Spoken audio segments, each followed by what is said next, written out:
बातमी छत्रपती संभाजीनगरातून समोर येते। एका रिक्षा चालकानं दारू पिऊन धिंगाणा घातल्याचा प्रकार समोर आलाय। नशेत असलेल्या महिला प्रवाशासोबतही अरेरावी करत हुज्जत घातल्याचा हा प्रकार समोर आलेला आहे। तर छत्रपती संभाजीनगर मधील ही घटना आहे। एका रिक्षा चालकानं दारू पिऊन धिंगाणा घातल्याचा हा प्रकार समोर आलाय।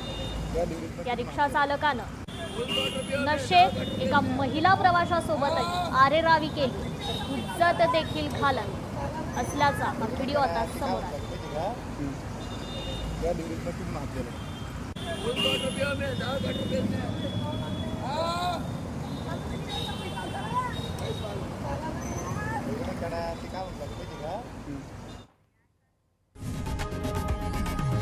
लोकशाही मराठी ऐका, पहा, जागरूक रहा।